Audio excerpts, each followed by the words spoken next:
Murder किया solve. 4 साल का तोरण सिंह एके टीटू को अपनी पुरानी जिंदगी याद आ गई थी।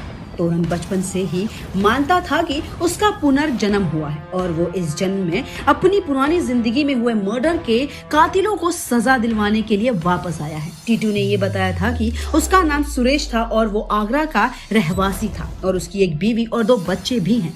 टीटू को इतना तक याद था कि वो एक रेडियो स्टोर में काम करता था और अपनी जिंदगी अच्छे से काट रहा था। टीटू को सब एक साथ ही याद आ गया था कि उसकी मौत ऐसे ही नहीं हुई थी।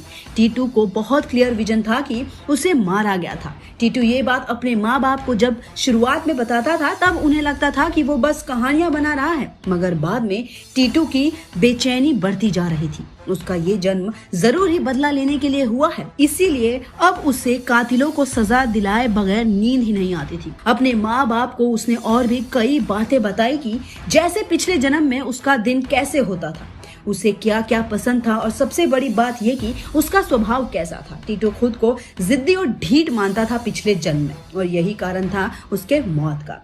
कुछ साल बाद जब ये सभी बातें बढ़ गई तो टीटू और उसके माँ बाप आगरा चल दिए।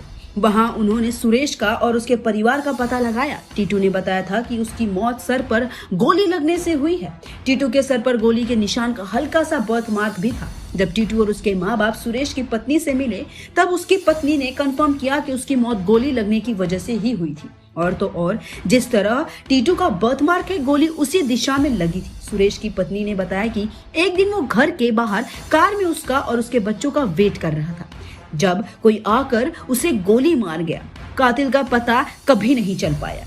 तब टीटू ने अपने कातिल का नाम बताया जो कि उसका ही एक कॉन्ट्रैक्टर था। सुरेश का ये कॉन्ट्रैक्टर उसे बार बार रेडियो स्टोर हटाने के लिए कह रहा था, मगर सुरेश जिद्दी था, इसलिए वो ऐसा नहीं करना चाहता था। तब पुलिस ने कॉन्ट्रैक्टर की छानबीन की तो ये बात सच भी निकली। तो हो सकता है करण और अर्जुन में किसी एक की मौत भी कुछ ऐसी ही दिखाई जाएगी, जिसके बाद वो अपने कातिलों को सजा दिलाने के लिए पुनर्जन्म लेंगे। तब तक अगर आपको हमारा वीडियो पसंद आया तो इसे लाइक और शेयर जरूर करें। सब्सक्राइब करें बॉलीग्राज स्टूडियोज को, डिस्क्रिप्शन बॉक्स में दिए हुए जॉब लिंक पर क्लिक करें और हमारे साथ काम करने के लिए अप्लाई करें।